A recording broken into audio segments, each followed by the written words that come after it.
you accuse me of thievery? I saw you take the supplies from my car. Your grassland eyes are inept. A chastened would never stoop to petty theft. You marsh folk are all thieves and liars. Enough! People here are already desperate and frightened. They don't need you two coming to blows. But what about my food? I said enough!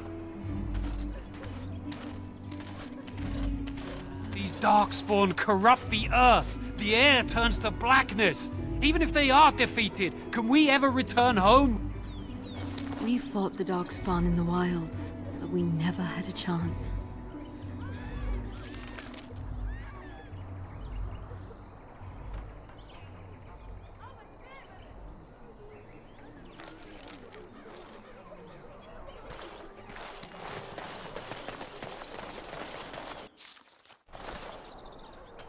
You aren't one of my captors. I remember the revered mother mentioning this man. She called him a savage from the far north. I will not amuse you any more than I have the other humans. Leave me in peace.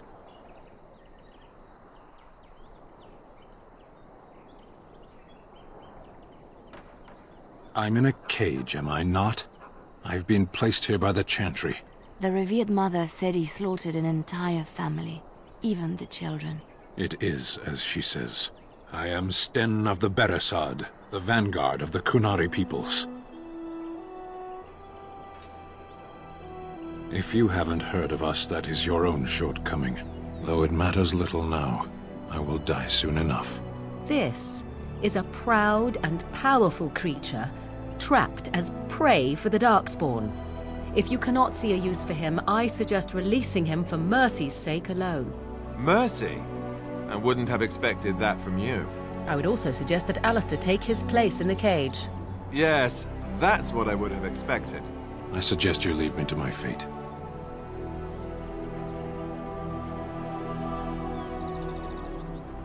I have been convicted of murder. Have the villagers not spoken of this?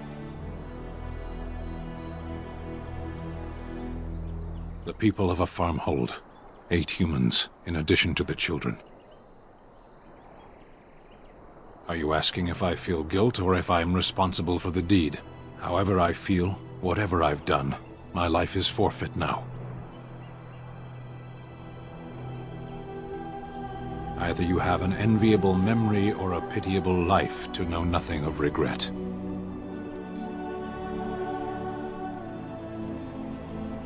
"20 days now. I shouldn't last much longer, another week at most.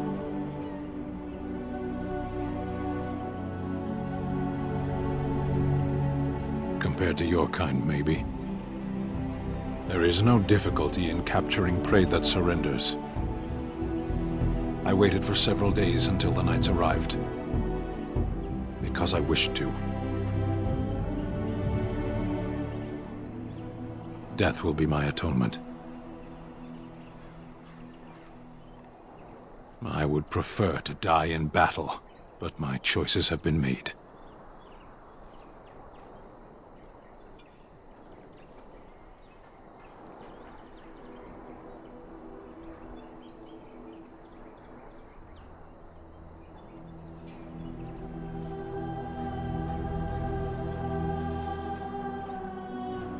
The Blight. Are you a Grey Warden, then? My people have heard legends of the Grey Warden's strength and skill, though I suppose not every legend is true.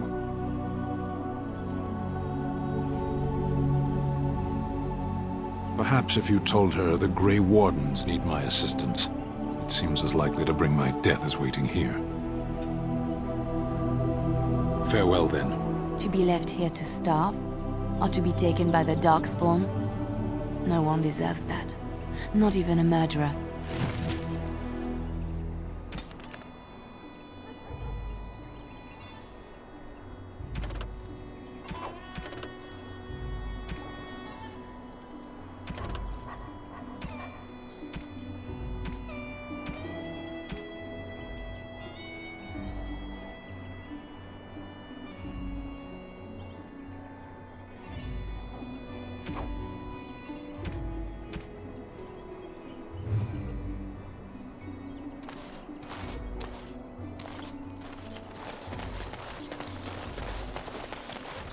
Marshman stole from me, I know it!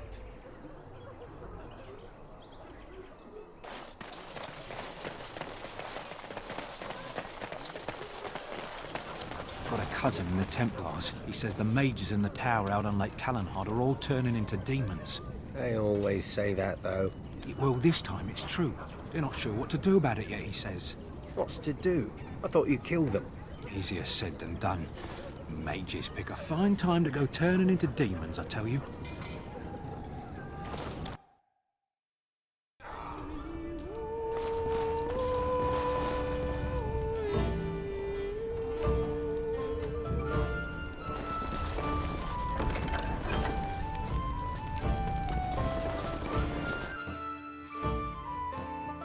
Did you see them? I'd keep your voice down.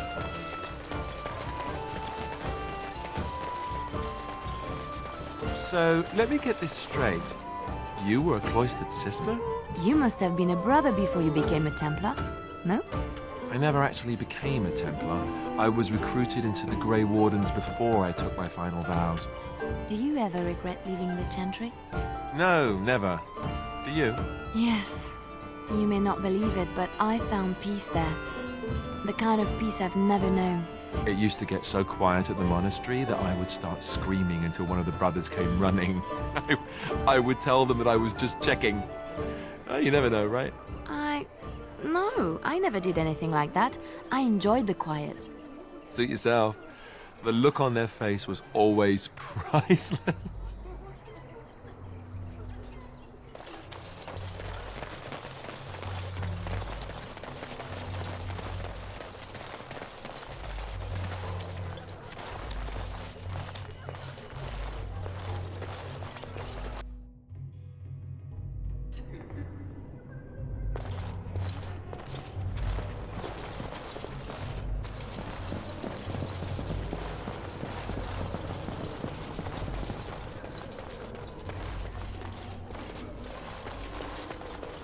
Good day, Sister Leliana. I'm surprised to see you're still in Lothering. It is good to see you as well, Your Reverence. Is there something I can do for you, then?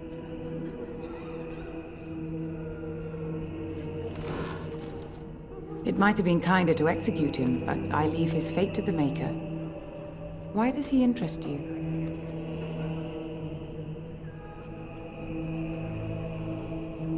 He butchered an entire farmhold.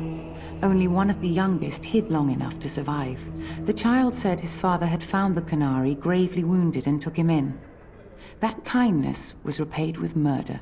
The bandsman found the Qunari just standing amidst the carnage. He did not resist them.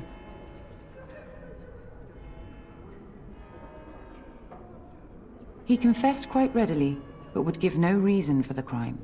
Even the seasoned knights who apprehended him were disturbed by the carnage. However docile he appears, do not be fooled. That Qunari is a danger.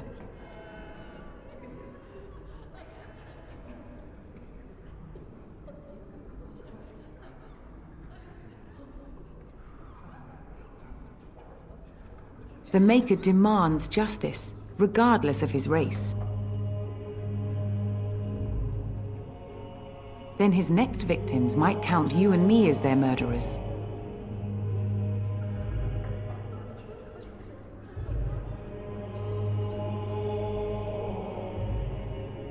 And what do you say on this, Leliana? You know your friend better than I. These are unusual times, Your Reverence. With us, the Qunari might do some good. I am sure of it, in fact. Were things not so desperate? Very well, I trust you. Take these keys to his cage and make her watch over you. Thank you, Your Reverence. Your trust is not misplaced.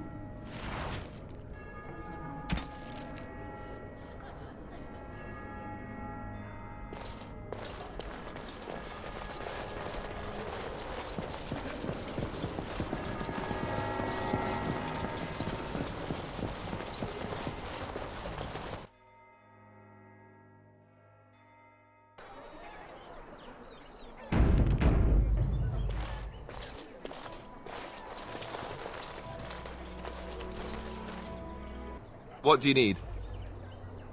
Ask away. Essentially, they're trained to fight. The other main purpose for a Templar is, of course, to hunt mages. To that end, the Chantry keep... And since the Chantry controls the lyrium trade with the dwarves, well, they do it, and they feel perfectly justified. You don't need... What do you need? Ask away. When the Grand Cleric let Duncan recruit me, she made me swear never to reveal... What do you need? Ask away. Such as they are. If we go north and cross the sea, there's bound to be some... So unless we try... We could try. Unless we can find... Eventually other... What do you need? Ask away. What do you need? Ask away. Same way you did. You drink some blood, you choke on it, and pass out. You haven't forgotten already, have you? Let's see, I was in the Chantry before. I trained for many years to become a Templar, in fact. That's where I learned most of my... The Grand Cleric didn't want to let me go. Duncan was forced to conscript me, actually. I'll always be thankful to Duncan for recruiting.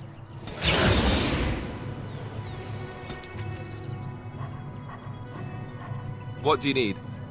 Ask away. Such as they are. What do you need? Ask away. Did I say that? I meant that dogs raised me. Giant slobbering dogs from the Anderfells. A whole pack of them, in fact. Well, they were flying dogs, you see. Surprisingly strict parents, too. And devout and rushed. Or did I dream all of that? Funny the dreams you all have. Let's see. He was good to me. And he didn't have to be. I respect the man, and I don't blame him anymore for sending me off. So off I was packed to the nearest monastery at age 10. Just as well. The Arlessa made sure the castle wasn't a home to me by that point. She despised me. Maybe. A stupid thing to do. The Arl came by the mon... Anyway...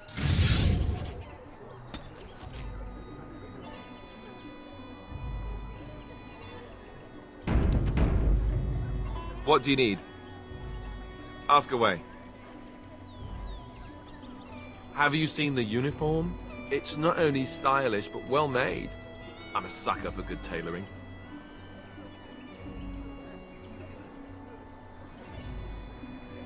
I keep it hidden under my pillow. Sometimes I'll take it out just so I can hug it fondly and remember the good old days. Brings a tear to the eyes, you know.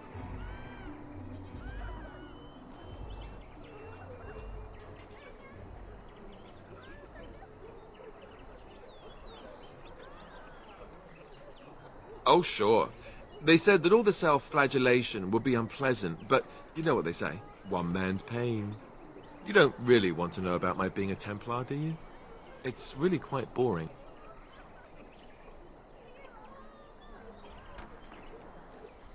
Poke, poke, poke. Tell me everything about your life, Alistair.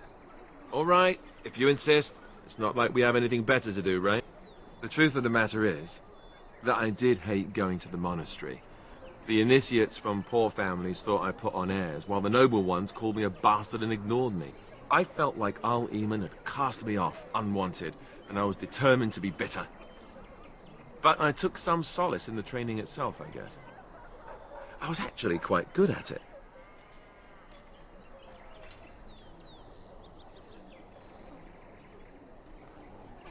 The education, mostly, but also the discipline. You need to have a disciplined mind in order to use the abilities we have. It was difficult, but rewarding. I never really felt at home anywhere, though, until I joined the Grey Wardens. And Duncan felt my Templar abilities might be useful for when we encountered Darkspawn magic, so I kept it up. What about you? Do you have anywhere you consider home?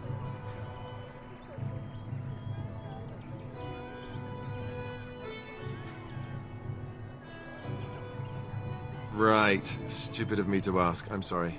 We won't always be traveling like this, you know. Once the war is over, once the Blight is... well, a time will come when we'll have to think about having a real home again. Though that seems like a far ways off. And I suppose the Grey Wardens are gone for good. Either way.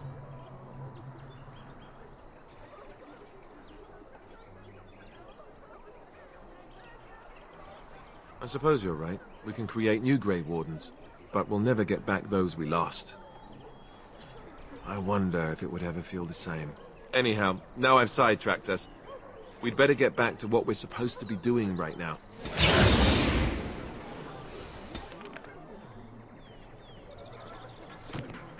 What do you need? Ask away. Such as they are. About the Grey Wardens, anyhow. Fair enough. What do you need?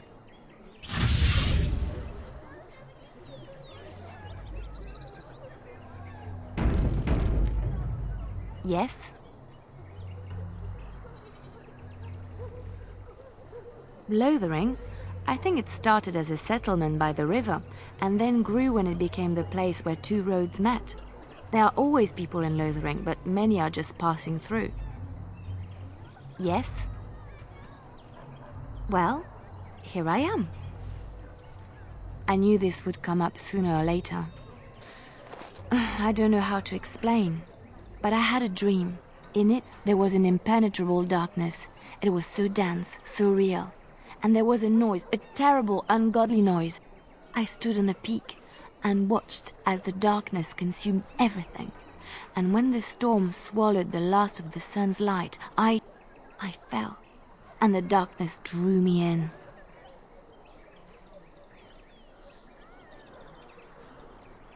When I woke, I went to the Chantry's gardens, as I always do. But that day, the rosebush in the corner had flowered. Everyone knew that bush was dead. It was grey and twisted and gnarled, the ugliest thing you ever saw. But there it was, a single beautiful rose. It was as though the Maker stretched out his hand to say, even in the midst of this darkness, there is hope and beauty. Have faith.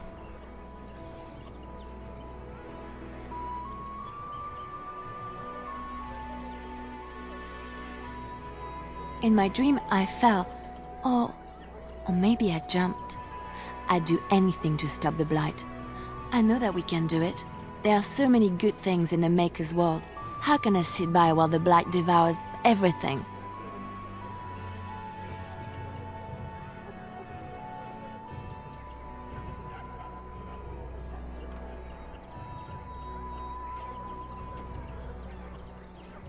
That is why you're a Grey Warden. Come, there's a Blight to stop.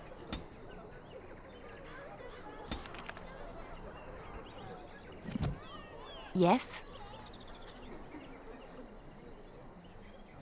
Well, here I am. Quiet. It was a life suited for contemplation.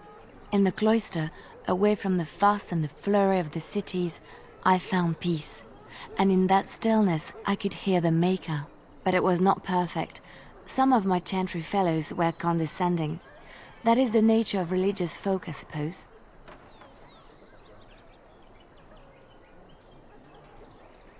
When I talked about my beliefs, that the Maker reveals himself in the beauty of his world, they treated me with disdain. They want to believe that he's gone, so that when he turns his gaze on them, it means they are special, chosen. He cannot possibly have love for all, the sick and the weary, the beggars and the fools.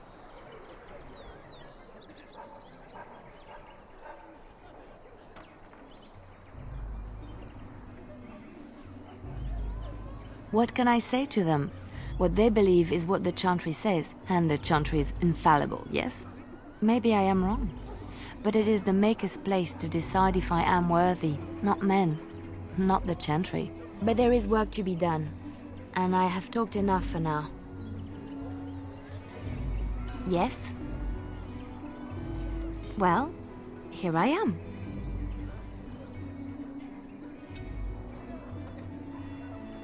What is meant by someone like me?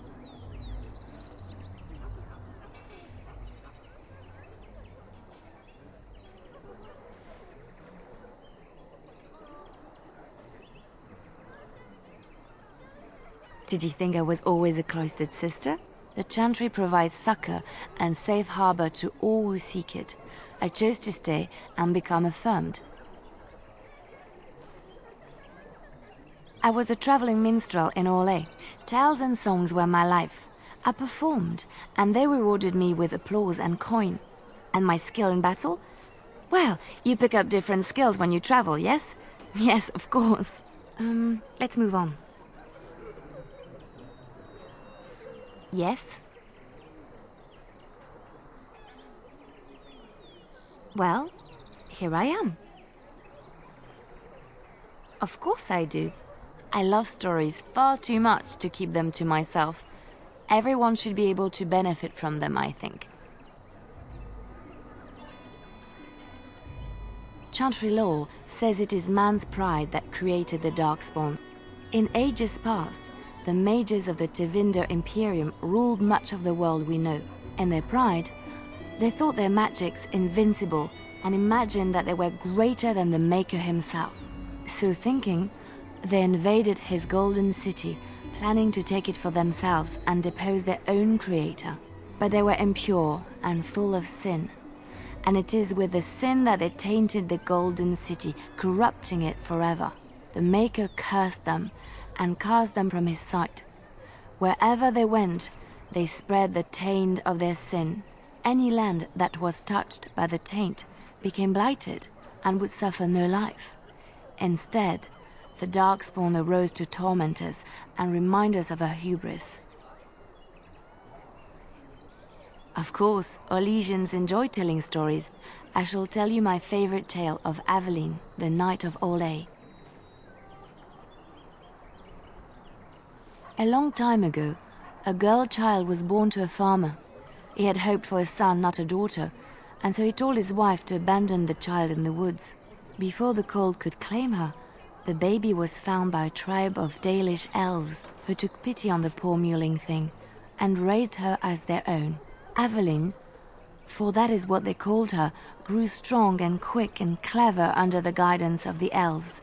She learned to wield the sword as well as any man, could kill a deer with an arrow at 100 paces, and was as graceful on the back of a horse as she was on foot.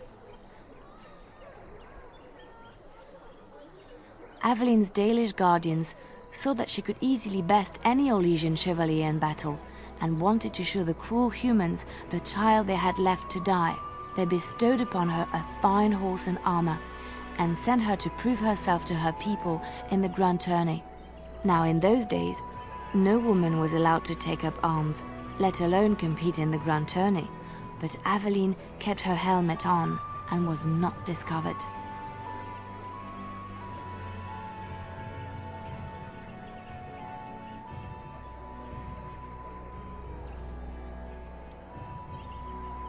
Aveline won many events and gained the approval of the adoring crowd. Eventually, she came face to face with the knight Kaleva in the grand melee. Aveline had already bested him in the joust, and Kaleva was determined not to lose a second time. Out of desperation to regain his honor, Kaleva tripped Aveline and tossed her to the ground, ripping off her helmet as he did so.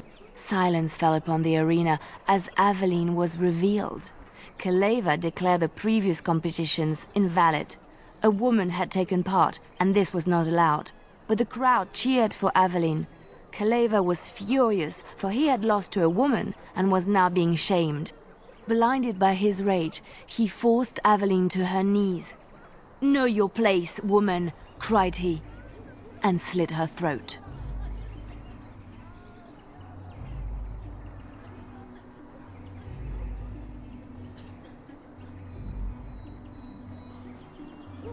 The son of the king, Prince Freyan, was present. He recognized Aveline's skill and bravery and began to see the injustice done to the women in his land. When he was made king, he rewrote the laws of Orlais so that women could also become chevalier. He honored Aveline and knighted her after her death. And to this day, any female who is knighted reveres Aveline the Brave, for she is the patron of all women chevalier.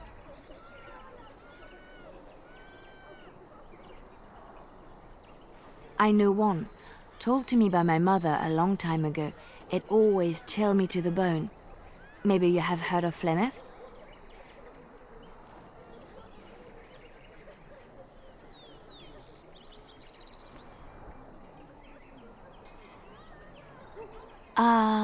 Are you sure? Was she the Flemeth of legend? Flemeth, the devourer of men? Flemeth, mother of witches? Flemeth, demon-touched, who dwells in the mists?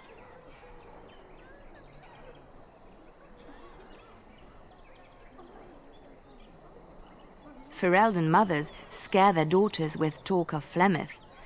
They say that if you're bad, Flemeth will spirit you away and bind you to her forever. They also say that Flemeth mourns her lost beauty and will steal yours through your looking glass if she catches you.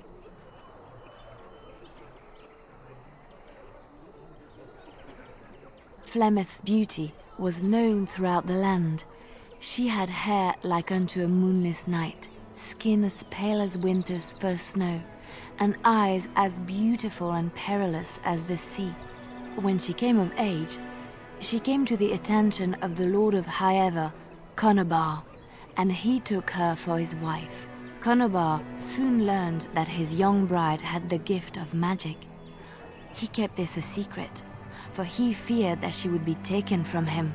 Flemeth stayed with Baugh for some years, and with his blessing, she practiced her art. And then one day, a young poet named Osen came to the castle. Flemeth was captivated by Osen's voice, and he by her beauty, and they fell in love.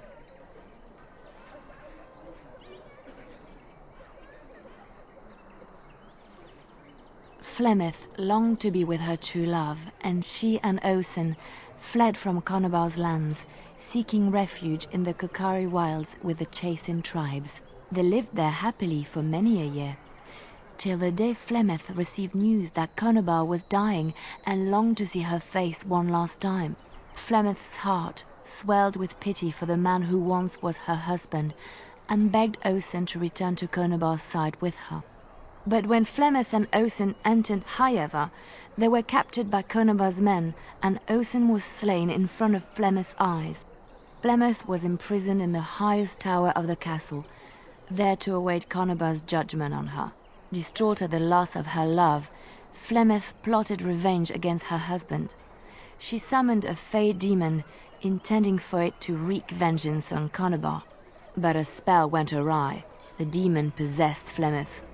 Turning her into an abomination, the halls of the castle ran red with blood as Flemeth slaughtered Baugh and all his men. The last of Flemeth's humanity melted away, and at dawn, she stole back to the wilds to plot and scheme for 100 years. They say she took to her side many Chasing men, and with their help begat her daughter witches, who even now prowl the dark places of the Qunari wilds.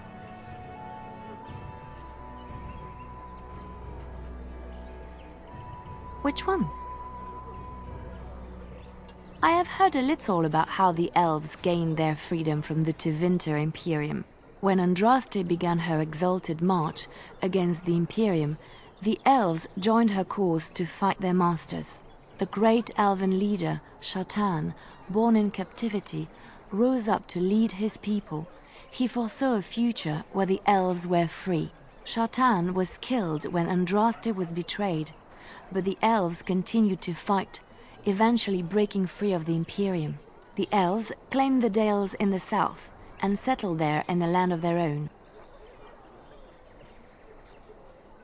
The elves lived in the dales for centuries.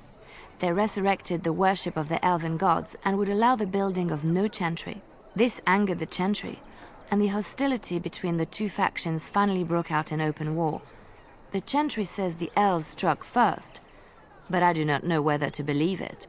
The Chantry declared a wholly exalted march against the elves, named for Andraste's similar march against Tevinter. During the exalted march of the Dales, the elven cities were sacked, and the elven state completely dissolved. Some of the elves bitterly accepted their fates and surrendered to human rule, living in the human cities as second-class citizens.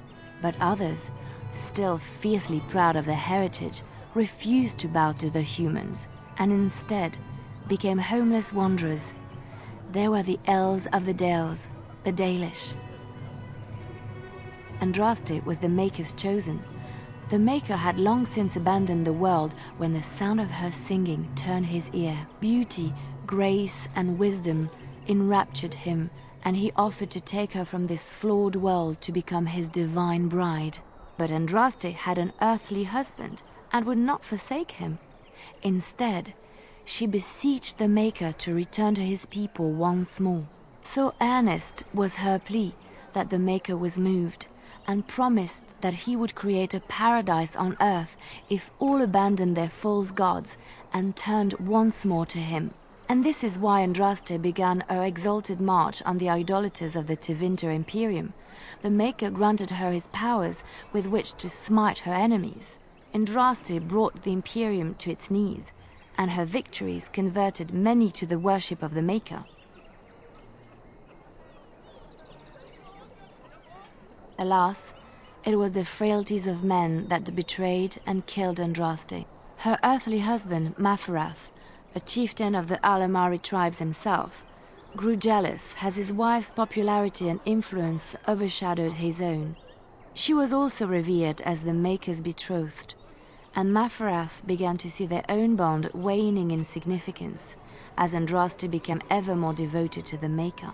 Out of envy and spite, Maferath made a pact with the Archon Hysarian of Tevinter, allowing his beloved Andraste to be ambushed and captured. Andraste was burned at the stake in Minrathous, the capital of Tevinter.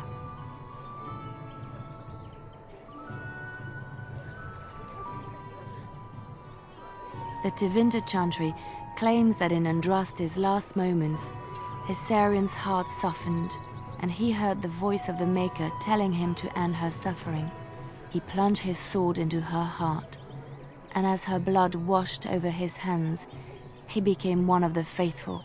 Dissenters said that the Archon only converted because he could not stem the tide of Andraste's cult, and was forced to do so to stay in power. We will never know for sure.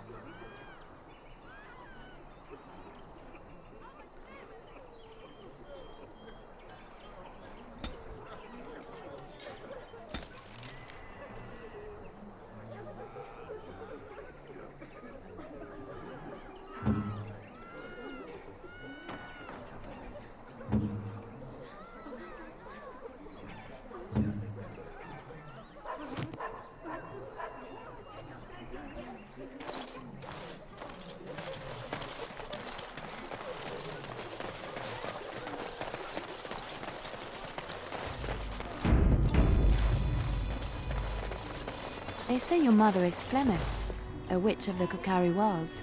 They also say that washing your feet in winter makes you catch cold in the head, but we all know that is not true. But sometimes they are right, and they are right in this. You know the stories about... Of course. You think my mother would let me go without telling me all the stories of her youth? My mother told me stories too. She was the one who kindled my love of the old tales and legends. My mother's stories curdled my blood and haunted my dreams. No little girl wants to hear about the wilder men her mother took to her bed, using them till they were spent, then killing them.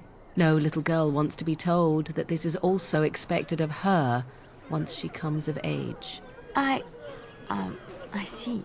No, you don't. You really don't.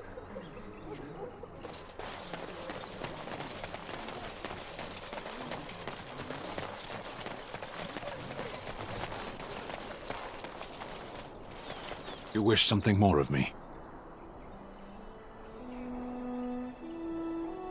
I confess, I did not think the priestess would part with it. So be it. Set me free and I will follow you against the Blight.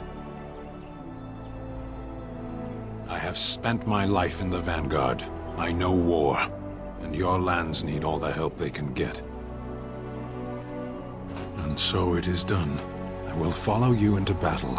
In doing so, I shall find my atonement.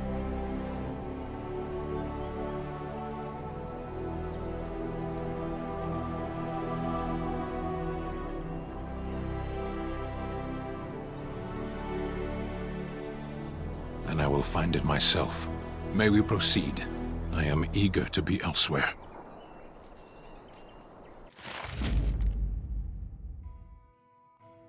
Oh, blast it. Yes.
We done heard what was said. You're a warden. I don't know if you killed King Kalen, and make her forgive me, I don't care. But that bounty on your head could feed a lot of hungry bellies. Attack!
Yes.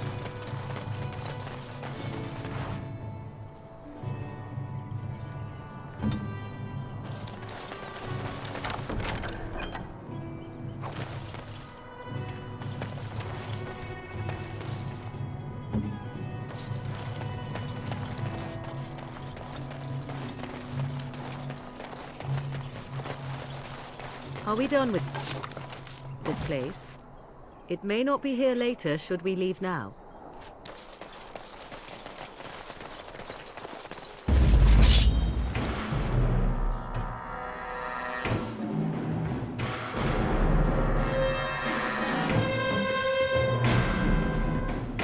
Ready! I shall.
Yes.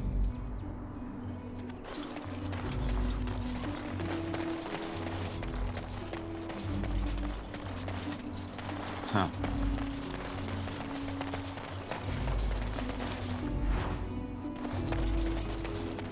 Yes.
Yes?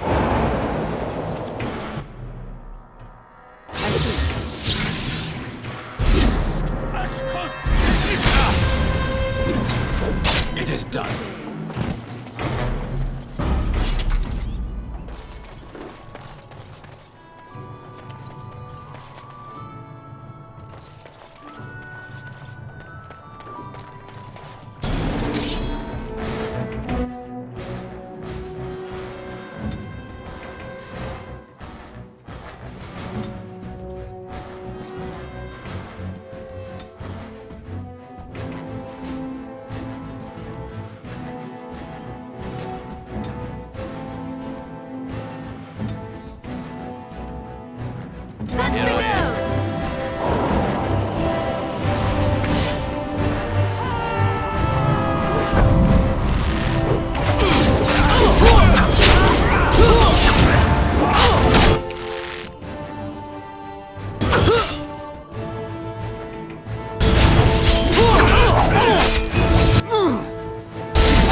Hello.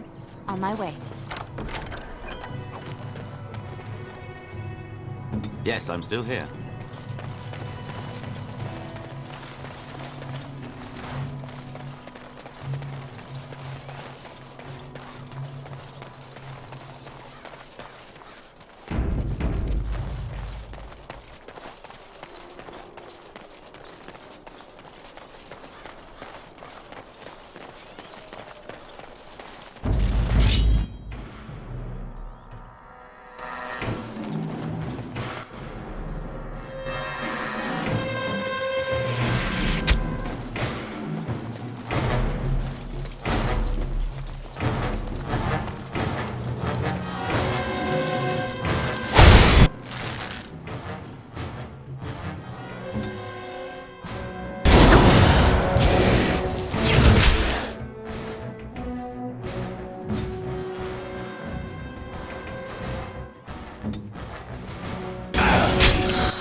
All right.